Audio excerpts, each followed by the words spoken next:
Papalit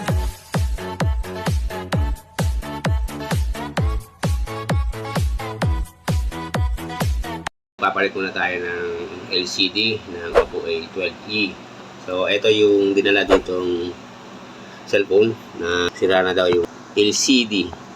So, try natin. Binuksan na nila mga idol. Oh. Tingnan ko. Buhay natin dito. Ayan. So, ito daw ay may basag na dito. Ayan. Oh. So, natatouch pa naman siya. Ayan. Tingnan natin kung nagana pa ba yung ano nito. Ayaw. So, minsan ayaw na daw matouch. O, katulad na ito. Ayan. So, minsan nagmamalfunction na nga yung ano, yung LCD. So, ngayon, ang gagawin natin ay papalitan natin. So, panoorin nyo to kung paano ba magpalit ng LCD ng Oppo A12e. Bumili kami sa Lazada ng LCD. Ito, mura lang. 348 lang.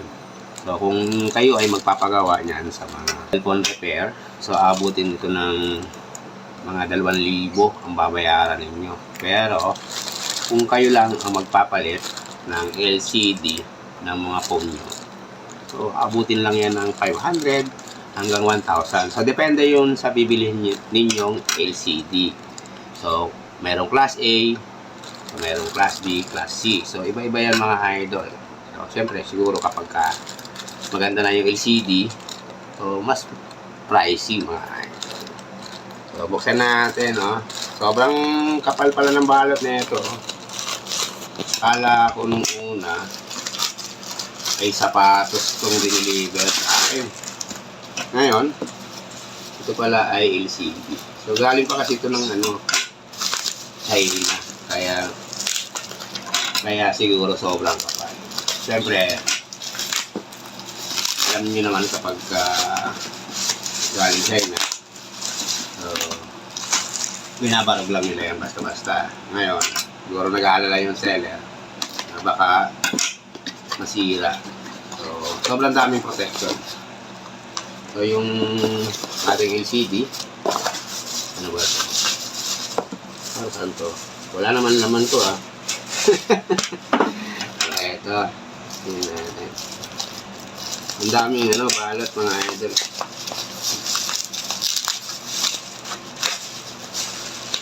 Ayan oh. Ito yung LCD. Oh, ito yung bagong deliver na LCD. So, sa pagpapalit nito mga idol, so, simple lang yan. Kapag kayo naman ay umorder ng LCD, meron naman yung tools na kasama.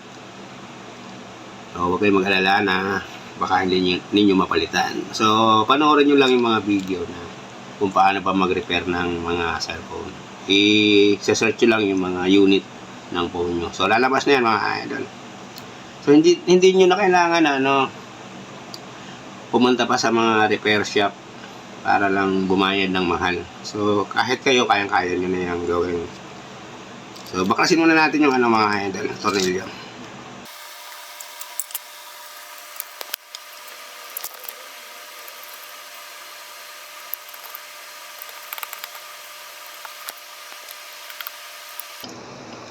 So, ngayon natanggal ko na yung cover ng motherboard. So, eto yung loob ng cellphone. So, mag-iingat kayo dyan mga idol kapag ay nagbubukas ng cellphone. Ingatan ninyo na masira yung motherboard. Dahan-dahan lang mga idol. Sa pagpapalit nito ng LCD nito, so, siyempre, tatanggalin lang natin yung battery. So, ito yung battery niyan mga idol. Tsaka yung connection. Ito yung connection ng battery. Ayan o. Tapos ito. Ayan. So, ganyan lang. Tapos, ito yung flex ng LCD. So, tatanggalin din natin. Ayan o. Tapos, dito. So, nakaipit yan dito sa tape. Ayan. Tapos, ito. Medyo angat na nga. Ganyan lang, oh. So, ito yung lubang LCD. So, itong loob ng nire-repair kong phone. So, ito. Hayaan na natin to na huwag na natin tatanggalin. Kasi baka ito ay may function, baka masira pa yun. So, tatanggalin na natin yung konting alikabok. Ito yung bagong LCD, oh. Oh, may tape pa siya. So, huwag na natin tatanggalin yung tape yan, oh. Kasi, maikli lang naman siya, oh, mga idol, oh. So, ipapasok lang natin siya dito. Kapag magpapasok kayo ng LCD or ng flex sa inyong cellphone, so, ingatan ninyo itong flex.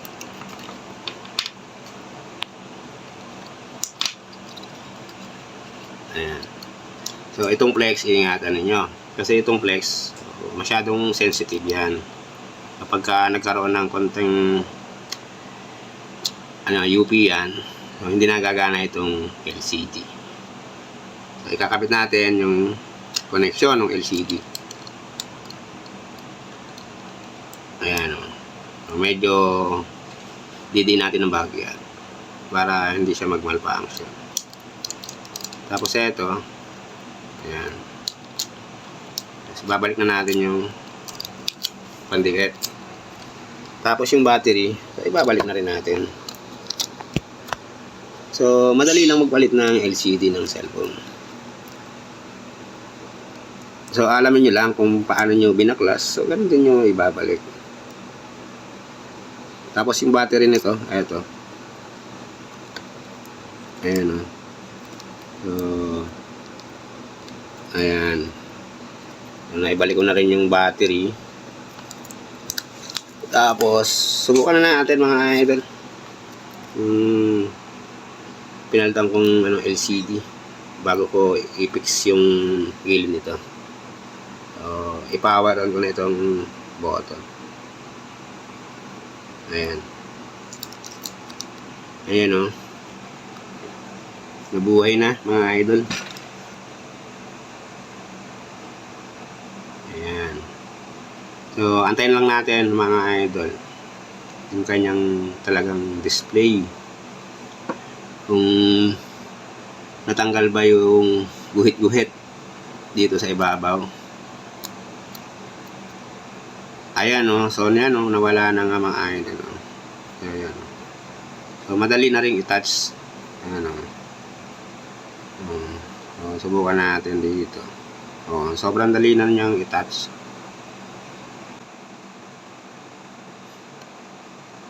Ayan. Yes. Tingnan natin, no? Sobrang dali na niyang i-touch mga idol. Ngayon, na-testing na natin. Na-open ko na. Ang next step ko na ito, so, lagyan ko na ng pandikit ito, sealant. So, meron akong binili na sealant dito. Ito yung lagi kong ginagamit na pandikit kapag ako ay nagpapalit ng LCD. So, madali lang naman magpalit ng LCD mga idol ng mga phone. So, alamin nyo lang kung paano ba magpalit. So, lakasan nyo lang yung loob ninyo kaysa gumastos kayo ng libo-libo para lang magpa-repair ng cellphone. So, meron namang YouTube Academy dyan mga idol para matutunan ninyo kung paano ba yung mga proseso, kung paano magpalit ng LCD. So, eto yung binili kong So, ilalagay lang natin yan sa gilid ng phone. So, dito sa LCD, ha.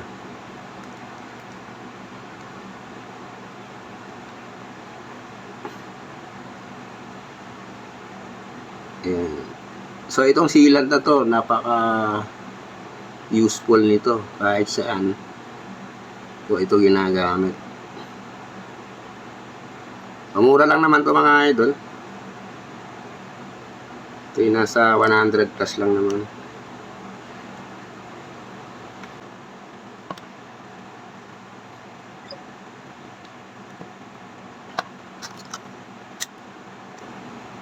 Tapos dito sa kabila.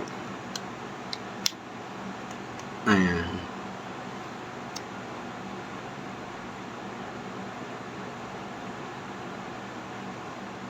Okay lang yan lumagpas-lagpas mga idol. Kasi pwede naman nating tanggalin yung sealant yun. Kasi malambot lang naman siya mga idol. Hindi naman ito tumitigas ng gusto. Katulad ng mga glue.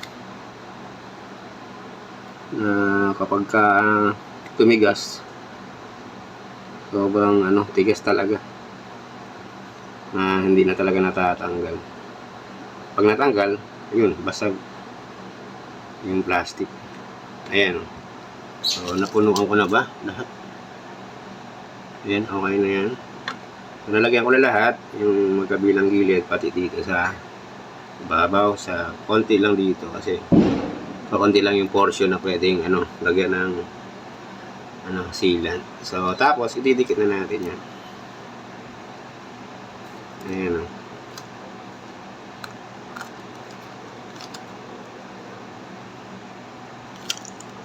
Ayan o, dikit na agad o.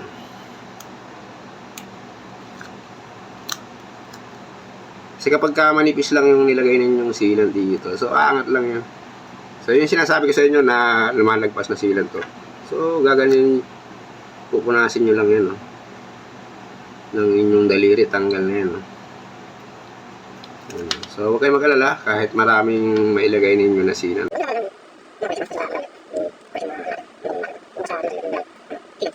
Ayan o.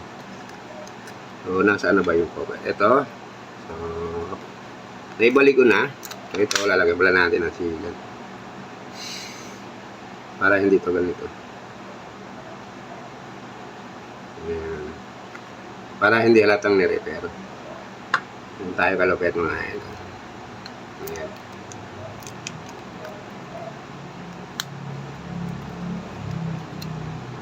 So, bago natin naibalik itong cover, itong cellphone. So, lalagyan muna natin yung cover ng motherboard. Ayan. Tapos lagyan na natin yung mga tornilyo.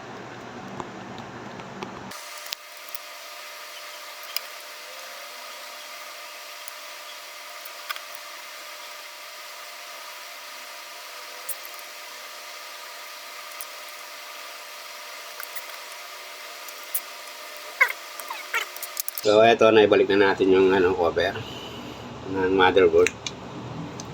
So ibabalik na natin yung mismong cover nitong cellphone. Ayan na siya mga idol lobat na yung cellphone. So i-charge na natin ito.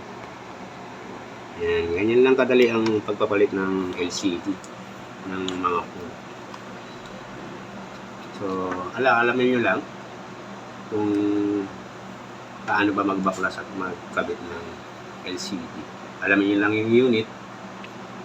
So mahanap na ninyo yan sa Lazada or sa Shopee. Maraming available yan mga idol. Ayan. Sobrang lupit na ng mga idol. Sobrang lupit ng idol nyo. Kahit pinasok na niya. Cellphone repair, electrical, motor repair. Hanggang dito na lang muna yung aking video mga idol hanggang sa muli. Paalam mga idol. Thank you for watching.